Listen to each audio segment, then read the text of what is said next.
Say that statement again. You took over the... We were changed from an air training unit to be instructors. Yeah, that's it. That's it. Okay. This is the right one, correct one. And then you left that and went to... And the mission became troop carrier now and cargo. So the first airplane we got for a while was a C-45, Twin Beach they call it. The C-45 was a designation of the airplane. And what did you do? We changed to a troop carrier mission, and the first airplane we got waiting for C-46s was a C-45. Okay. Now, they can pause and look at that call. These people can't. Okay, that's the reason I hold it there. Twin. On that one, we can pause and look at it. I was trying to put it in focus. Oh, okay. Sorry. Okay. Now, what are we looking for, Dad? I'm sorry.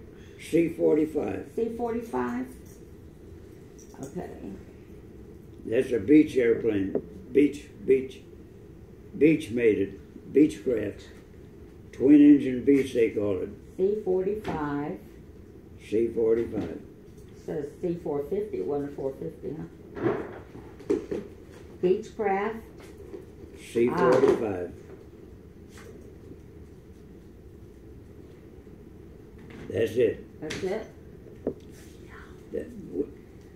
We flew those airplanes for several months. That's the C-45. And we still had the T-28s and the T-6s. I could fly any one of them I wanted to. Which today, they call that multiple currency, which isn't done anymore. You only fly one airplane at a time. So you were checked out on several. I was checked out on several. And they don't do that no more? They don't do that anymore. I flew whatever airplane was available. And, which is also true when we got the C-46s. We still had the C-45s, the T-28s, and the T-6s. They're always blurry. It didn't get straightened up? Well, it's just blurry when I put it. Now? Now we're changing to C-46s after the C-45. The C-46s is the, I forget the nickname of that airplane. It's a Curtiss airplane. Curtiss airplane? Curtiss C-46. Is that it? That's it. That's it? That's it. That's the Curtiss C-40. Oh, you want to do yours first? Yeah. Okay. Trying to figure out how to... Okay. You got it? Came in straight. It's not straight, it's blurry. That's what I mean. It's blurry. Okay, there's the Curtiss C-46. And then here is... So how many planes, what was the most amount of planes that you were checked out at one time that you could fly? The AT-6, the T-28, the C-45, and the C-46. I was current in all of them. All four? All four. And today, it's only one is allowed. That's right. Now, what year are we in now? We're in the middle 50s. The middle 50s? And we're in C-46s now until 1958 when we got C-119s. Okay, and did you get those in San Antonio? Or in, Yeah. Okay. We got those. Okay. I was in the Alamo wing at Brooks Air Force Base. Which is now a burn center. It's not an Air Force base anymore, is it? No, it's not. It's a closed Air Force base now. Right, and it's the... It's just a Brooks. It's not even an airport anymore. But isn't it the Brooks Hospital where that awesome burn center is? That's where they take... No, that's Fort Sam Houston. That's Brooks General Hospital. Brooks Air Force Base is not that's another Brooks. How is Donnie seeing this? He must be watching it on the telescope. Okay, but I thought Brooks turned into that burn center. No, that's at Fort Sam Houston. I know there's a Brooks General Hospital. But and that's the burn center? Yes. Where they send all the troops that have been right. badly burned? That's where That's they're at at. Fort Sam? In the brand new hospital that they made there, that's the burn center. I'll be darned. Okay. I'm not going to argue It with used you. to be in the other hospital, but they moved to the new one, which is there now, Okay. which is along 35 at Fort Sam Houston. Do you know a man named Dan Towery, Dad? Dan who? Towery. No. Towery. Was he in the Air Force? Elmer Fudd, was he in the Air Force? And did he have a rank? Okay. No, don't argue. Thank you. No, I'm not going to argue with. This guy says, don't argue with him. He knows what he's talking about. What's he saying? That you were right what about you the were burn saying. unit. Yeah. When I said, you sure it's not Brooks? And I was arguing with you, and you said no. And so this guy says, don't argue with him. He knows what he's talking about you. What a shocker. Okay. Yeah. Thank you. Thank you. Okay. Now I'm flying C-46s. July the 4th, 1945, we bought our second new car, which is a Crown Victoria Ford, which is out there in the garage, that pink and white Yeah, Ford. the little model. We had a car just like that. Oh, wow. Crown Victoria 55 Ford. And do you know when I go to high school reunions, the guys in my class still talk about that Ford Crown Victoria. That was the car to That be was in. the finest car. They kept telling, they never had gotten off classes above me and below me. The guy wanted to know the one about Dan Towery. He was a master sergeant. His nickname was Pappy. Pappy? We had a Pappy too. That's what I call Lee's daddy. Pappy. Pappy, oh Please, yeah. I don't think he knows him. Mama and Pappy. Pappy Frisk.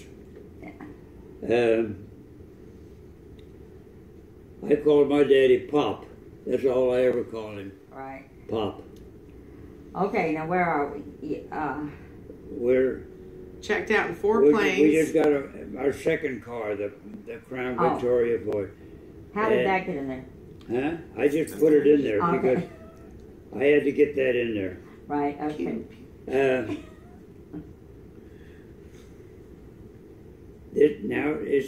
We're getting up to 58 now, still flying C-46s, but the other aircraft are gone now.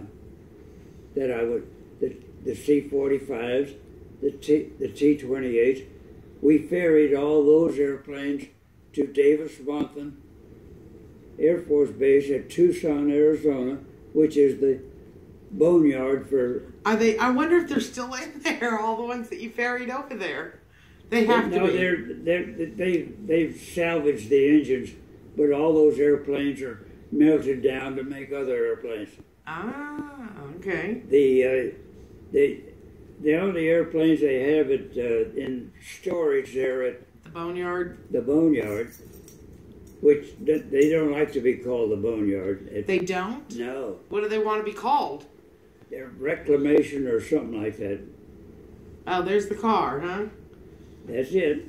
We're going to multitask and bounce. Here's the 55 Crown Victoria.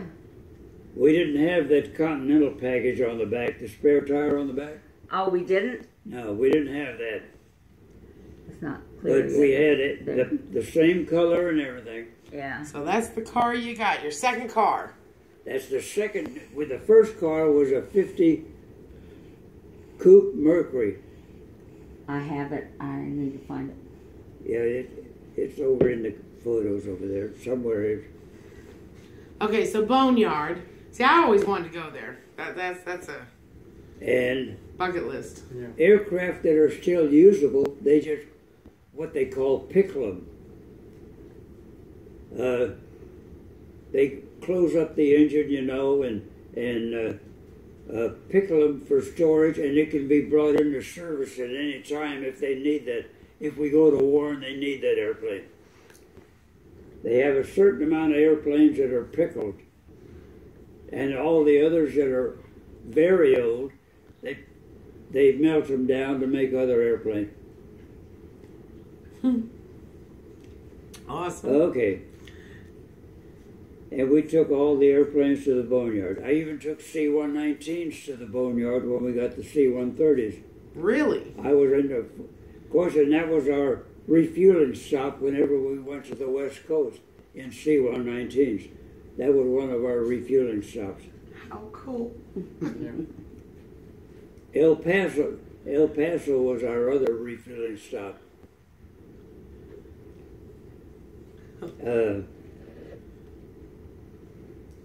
And we already talked about C-119s when I got aviation fuel at a civilian airport, and it would double stamp. Oh, you have to tell that story. Double stamp day and S&H green stamp. Oh, yeah, don't start that. Yeah, start from the beginning. Start what from happened? the beginning. What happened? Oh, haven't I told you that one? Yeah, but we haven't got it on gotta here. get it on We don't the... have it on there? Well, we're going to put it on here now. Well, we're in C-119s now, and I'm at the Naval Air Station at New Orleans, flying full-time for the Air Force Reserve. I'm still a reservist to be able to hold that job Okay. as a civilian art instructor pilot. And I still had to maintain my reserve status to be able to hold that job. And one of our flights out of the Naval Air Station at New Orleans, at Belle Chase, was to Las Vegas. The commander of the unit was on board, and we flew together out there. He was the commander, I was the instructor pilot. We landed at McCarran Airfield at Las Vegas. And we needed gas before we could leave there. I didn't have enough gas to take off. I had enough gas to land, but I couldn't take off again because my fuel load wasn't enough. So we had to buy gas. So we filled up with civilian gas, which is 115, 145, the 145 octane gas. The alternate fuel was 130, which was only used that in an emergency situation. Like I said, 145 gas was the gas we used. We filled up with gas. The airplane, the C-119, held a little over 15,000 pounds of fuel. It's 6.5 gallons per. It's 6.5 pounds per gallon. You could figure out how many gallons that is, but I haven't worked that out. I used to remember those numbers, but don't. You're doing pretty good. S&H green stamps was a thing in that time period. And filling up with this contract fuel at McCarran Airfield at Las Vegas, it was double S&H green stamp day. And I had to pay for this gas on Form 15 government contract fuel. And now I got all these S&H green stamps, which was a pages about a foot thick of S&H stamps, and they were regular size typing paper size of full of green stamps. I don't remember how high it was, but I'm calling it at least a foot high. You racked up on the S&H stamps. When I get back to the base, I couldn't use those stamps because it's government property. Oh. I could have used them. I had them. I could have used them but I'd have probably lost my job if it got out that I kept them. Yeah, we were saying Granny would have loved that. Yeah. She got a new dishes or something. We were doing the S&H green stamp thing back then. Is that the first car? That's the first car right there.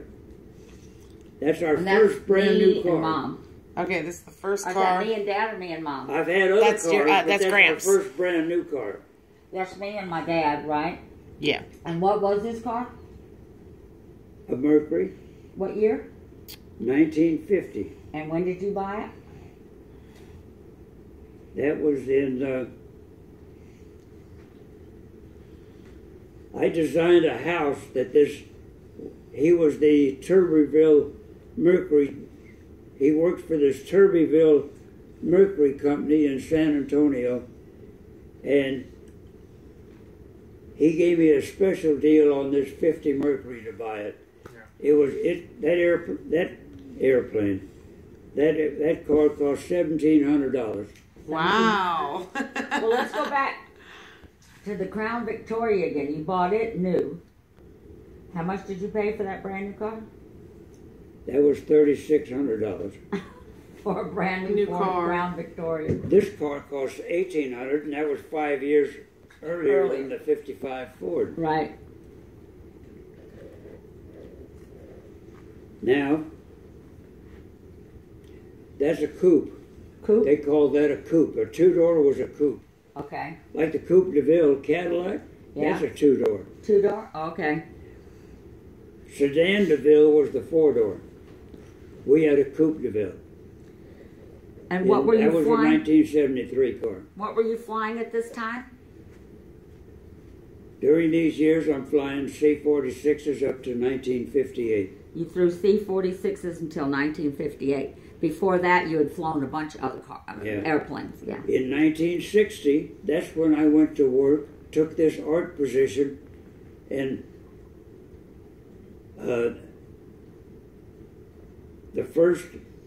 I hand carried all my resumes and filled out forms. I carried them to each base that I wanted of the units that were hiring, and reserve unit had a reserve unit there that I could go to work for. One was Hamilton Air Force Base at Frisco. One was at Payne Army Air Force Base up in above Seattle. Another one was Miami at Homestead. Mm-hmm. And one at Milwaukee, Wisconsin was another one. No, Minneapolis, St. Paul in Minnesota.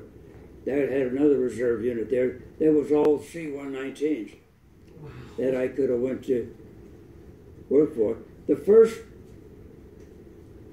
I hand carried them and flew them to every one of these bases and took them into the commander and introduced myself and gave him the application for employment. The first job that came in was the Naval Air Station at New Orleans. Okay, but before that, we moved from San Antonio to San Marcos. Well, that was in the interim. I went from San Antonio to San Marcos to be an instructor pilot for the Army. It was a civilian job, but I was teaching Army officers how to fly the the L-19. L-19. The L-19, the Bird Dog, or I think was the nickname of that airplane, or something like that, Bird Dog. When did you get checked out in the 119? I mean, that L-19. When I went to San Marcos. When you went to San Marcos? Then you started learning how to fly the L-19. Yeah. Okay, and I just got checked out in the airplane, and that was a one ride to check me out. One ride? One ride to check me out in the airplane. And then I became an instructor they had the brown hats, the red hats, the blue hats. That was each of these flights. I was in the brown hats. Was that an I was an arm? instructor in the brown hat class. Is this it? Yes, that's it. That's it? Similar airplane. I don't know whether exactly, but it's an airplane like that. This is the L-19 that you were teaching the Army officers how to fly? Yes. Okay. Did you use an Army L-19 or an Air Force? It was an Army. Oh, this one says Air Force. Okay, let me go to the Army. Oh. You never flew it like that, did you? No. It's No, on no, it. yeah, hope not. What was there any other significance to the colored hats except to distinguish? That was just to show you when they were in formation. You could tell that's a brown hat. He's in that building over there. Okay. Red hat's this building. That was just. Okay. Let them know what building they were supposed That's to be it in. right there. That's it? That's the L-19. You want to do it first? Okay.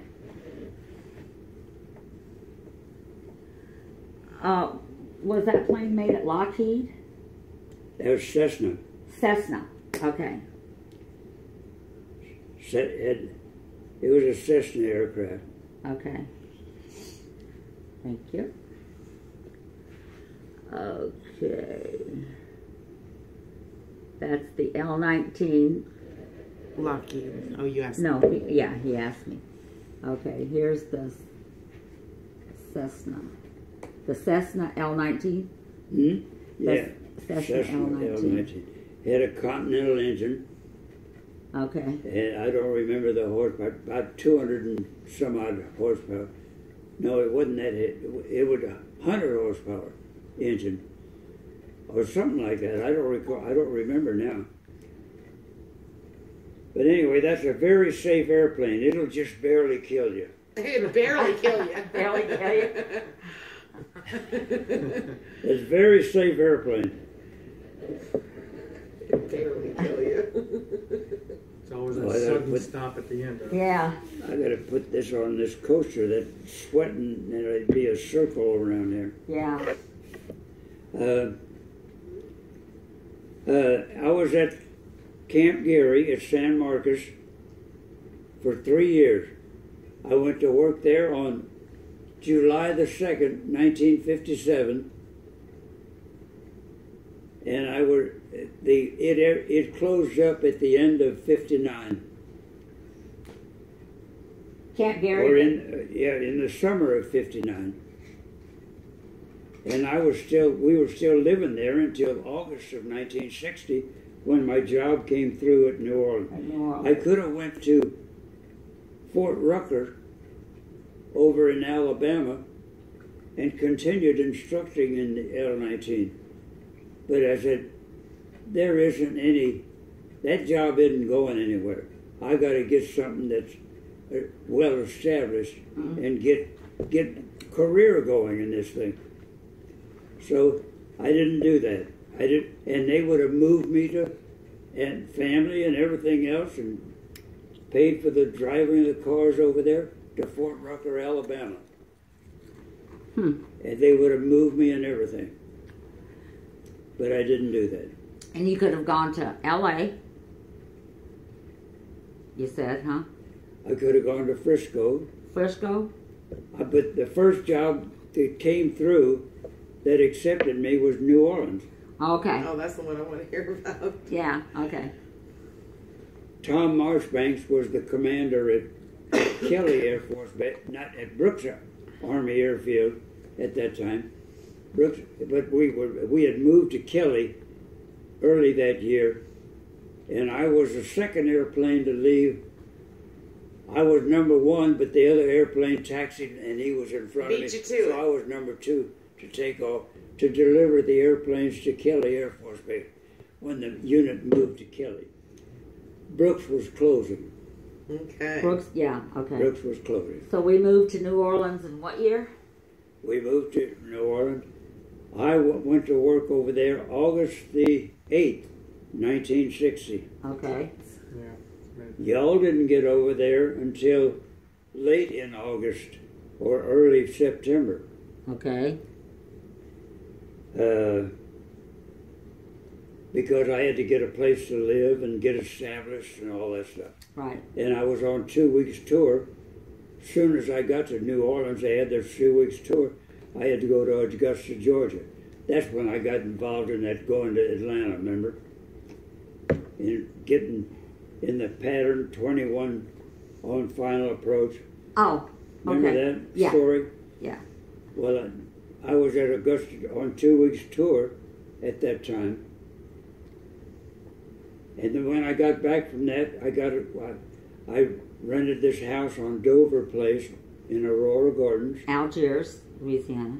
And you went to school. Well, we lived in the BOQ at the Naval Air Station for a couple of weeks. Right, and that was Alvin And you Callender. went to school. Yeah, that's Alvin Callender at the Officers Club, which was also the BOQ. Right. And you went to school out of there.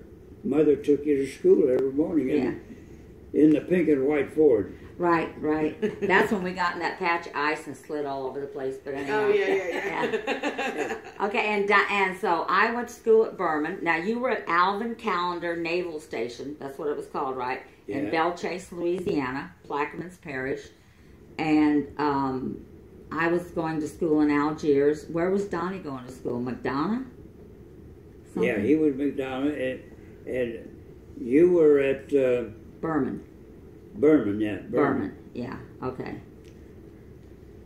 All right. And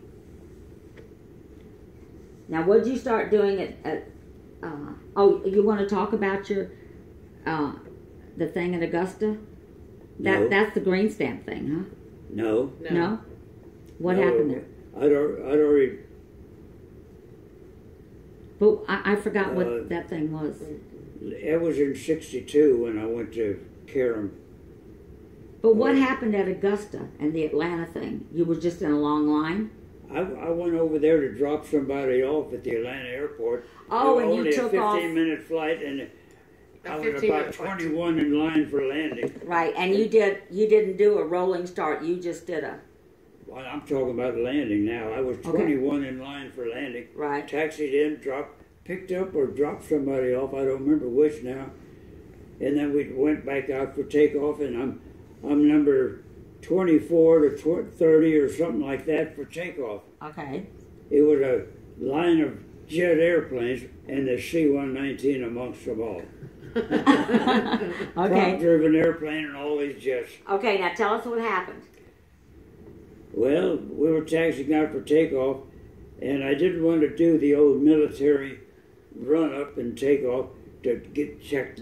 I was supposed to take on the run-up end and do all my checklists and checking the engines, and which is 15, 20 minutes of all sorts of things.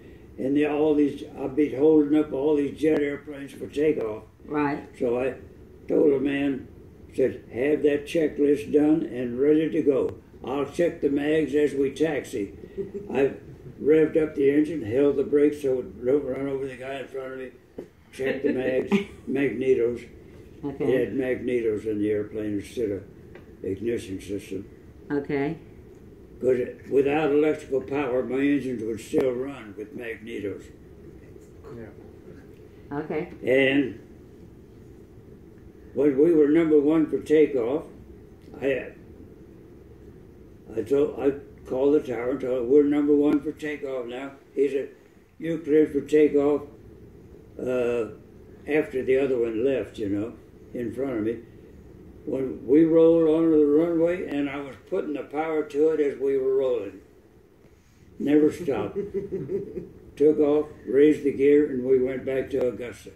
So it should have been only less than 20 minutes away. Yeah, it should have been a 15-minute flight, and it ended up being how long? Well, 15 or 20 minutes. I don't remember the exact distance from Augusta to Atlanta. But you pulled up there and you just took off. What was the standard way of doing it? I go in position, stop the airplane, and rev up the engines, get the power the way I want it, and then move. Okay. That was several minutes getting ready for takeoff. I couldn't do that with all these airplanes behind me. Right. So what was a rolling start like you did unusual? No, I've done that many times, but this is for you. one And I of the mean, few was it times. For It wasn't the way it's supposed to be done. okay. And how long did that little 15, 20-minute flight take that time? Well, I was How many hours? I was an hour getting on the ground at Atlanta after I got over there. Right. And I was that long or more before takeoff for this 15-minute flight back to Augusta. I was 3.5 hours. A 3-hour tour. A 3-hour tour, yeah. On a 30-minute flight, both ways. Right. Right. Okay. All righty. Okay.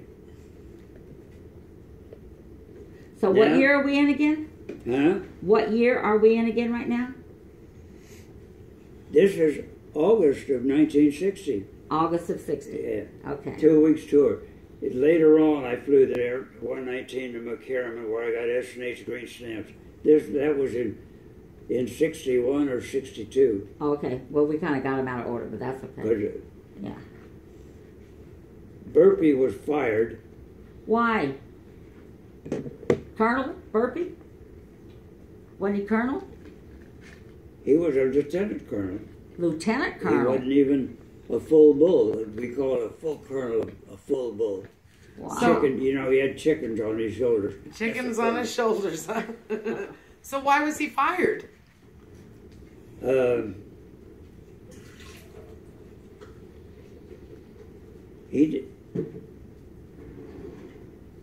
He was doing something wrong.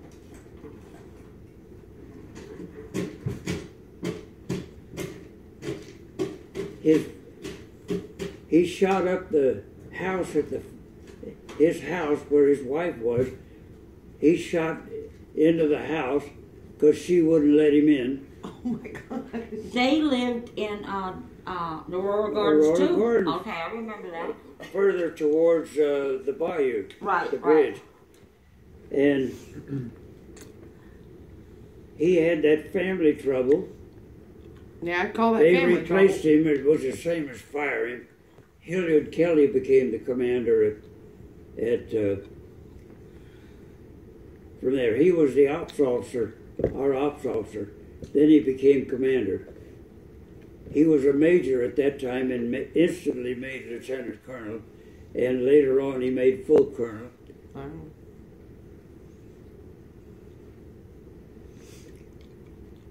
He irritated a general from Washington, D.C., Hilliard did, Hilliard?